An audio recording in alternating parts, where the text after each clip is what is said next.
अऊज़ुबिल्लाहि मिनश्शैतानिर्रजीम बिस्मिल्लाहिर्रहमानिर्रहीम। अस्सलामु अलैकुम व्यूअर्स। सबसे पहली मेरी रिक्वेस्ट है कि मेरे चैनल को सब्सक्राइब कीजिएगा और साथ घंटे के बटन को भी दबा दीजिएगा ताकि मेरी जितनी भी आने वाली वीडियोज़ हैं वो आप तक पहुंच सकें। और ये जो वीडियो है ये भी पिछली जो मैंने वीडियोस अपलोड की थी, जिसके मैंने 3 पार्ट्स जो थे वो अपलोड किए थे डिजिटल एम्पावरमेंट के हवाले से, शनाख्ती कार्ड के। तो ये भी उसी का तसलसल है कि आज मैं एक केस, मैंने पिछली वीडियोस में भी मैंने कहा था कि पाकिस्तान में सिर्फ आप 2 तरह से जो है ना वो सिटीज़नशिप हासिल कर सकते हैं, एक बाय मैरिज और एक बाय बर्थ। बाय बर्थ में एक केस 2018 में हुआ था और बाय मैरिज जो है वो प्रोसीजर तो थोड़ा सा लॉन्ग होता है कि उसमें एक तो जो एप्लीकेंट है उसकी एंट्री पाकिस्तान में होनी चाहिए थी, उसके पूरे जो SOPs हैं उसकी एंट्री के लाइक वीज़ा, पासपोर्ट वगैरह ये होना चाहिए कि वो जिस कंट्री से आ रही है और पाकिस्तान में वो इंटर हो रही है,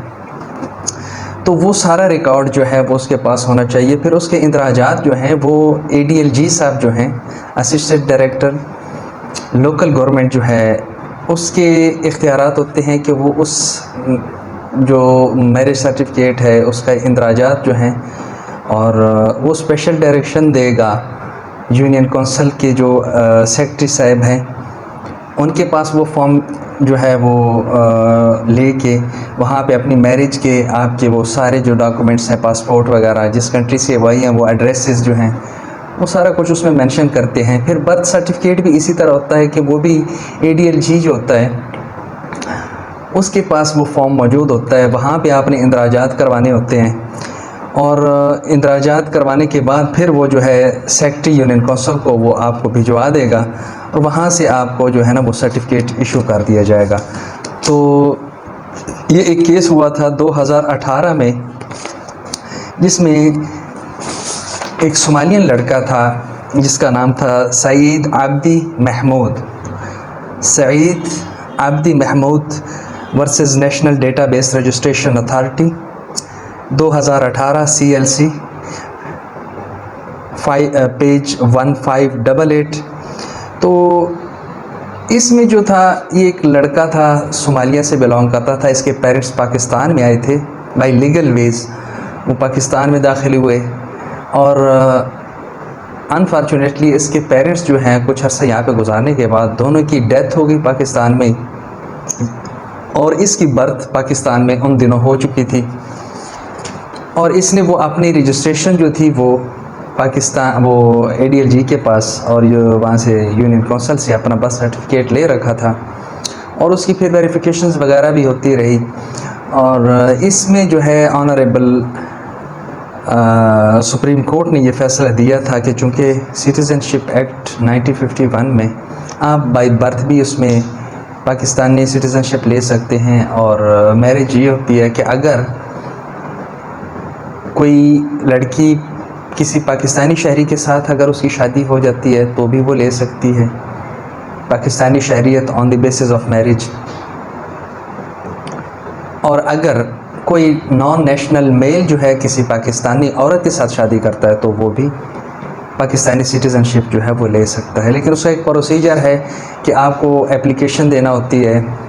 स्टेट मिनिस्ट्री में, वहाँ से आपको एक फॉर्म जारी किया जाता है। लेकिन वो एंट्री जो है अगर आप बाय मैरिज सिटीज़नशिप ले रहे हैं तो मैंने वो पहले भी अर्ज़ की है कि उसमें आपके टोटल लीगल वेज जो हैं वो पूरे होने चाहिए कि आपकी पाकिस्तान में एंट्री कब हुई, कैसे हुई, पासपोर्ट, वीज़ा वगैरह,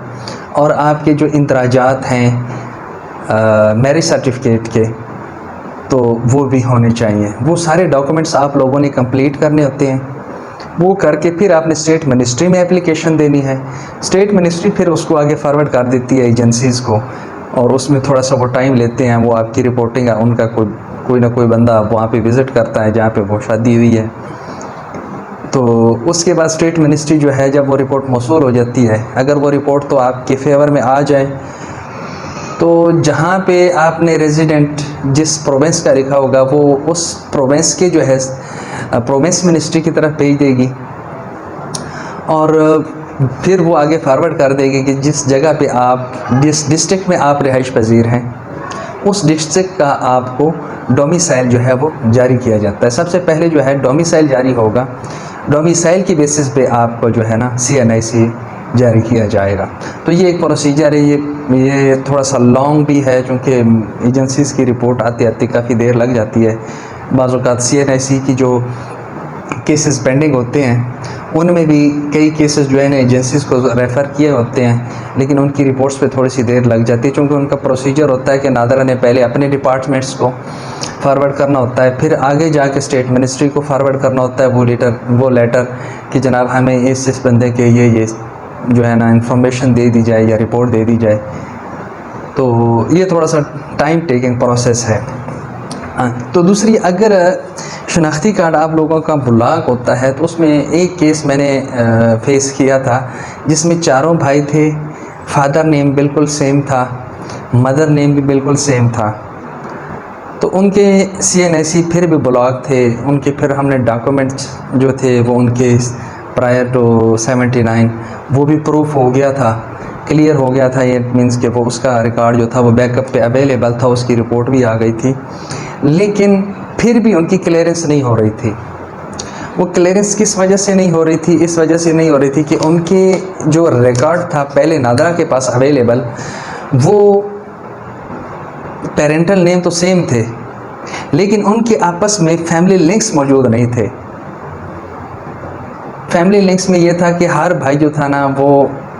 एक डिफरेंट एक सेपरेट फैमिली जो थी ना उसकी वो बन गई थी, लेकिन उनका पेरेंटल जो फैमिली रिलेशन था वो नादरा में डेवलप नहीं हुआ था। चूँकि पहले मैंने पिछली वीडियोस में भी अर्ज़ की थी कि 2008-9 से पहले जो था वो सभी जो है ना फॉर्म जमा करवा देते थे, कोई विटनेसेस नहीं होती थी वहाँ पे। FRC उस वक्त लोगों की जो थी वो उस वक्त नहीं बनती थी और CNIC पे शनाख्ती कार्ड बन जाया करते थे, लेकिन 2009 के बाद जो है ना वो थंब एक्सप्रेशन, वो एटेस्टेशन ऑफ ब्लड रिलेटिव जो थी ना वो शुरू हो गई। लेकिन उनका केस भी इसी तरह था, 2008-9 से सभी भाइयों को CNIC इशू हो गए थे, लेकिन उनका डाटा जो था ना वो इकट्ठा नहीं था नादरा के रिकॉर्ड में। तो फिर वो केस DLC में रेफ़र कर दिया गया था और DLC के पास फिर इख्तियारात थे। उन्होंने फिर उनसे चारों से एफिडेविट लिए थे कि आप चारों जो हैं आप हमें एफिडेविट देंगे कि हम चारों हकीकी भाई हैं, और साथ में 2 इंडिपेंडेंट विटनेस जो हैं उनसे भी बयान हल्फी लेके तो वो केस क्लियर किया गया था। एक और भी एक केस था जिसमें फादर नेम जो थे और मदर नेम वो डिफरेंट थे, यानी वो बंदा जो था वो इंट्रोडर था किसी और फैमिली में, तो उसका रिकॉर्ड जो था वो पेश किया गया, रिकॉर्ड क्लियर हो गया। तो DLC में उसका ऑब्जेक्शन लगा कि ये तो इसके पेरेंटल नेम में तब्दीली है, और पेरेंटल नेम की तब्दीली के लिए एक 2021 में जो है PLD 2021 इस्लामाबाद पेज 305, ये जस्टिस अतर मिनल्ला साहब के पास ये केस था और ये बड़ा मशहूर केस है। इसमें हमारे जो सेनेटर थे हाफिज़ हमदुल्ला सबूर जो बलूचिस्तान के सेनेटर हैं, उनका केस था। उनका डिजिटली इम्पाउंड किया गया था CNIC। उसमें भी उन्होंने ये हेल्ड किया ऑनरेबल कोर्ट ने कि पेरेंटल नेम की तब्दीली के लिए नादरा के पास कोई इख्तियार नहीं है, पेरेंटेज की तब्दीली जो है ना वो थ्रू सिविल कोर्ट होगी। क्योंकि इसमें मैंने पहले भी अर्ज़ की थी कि काफ़ी चीज़ें जो थी ना बाद में मसाइल खड़े हो जाते हैं विरासत के लिहाज से, और सेम इसी तरह के एक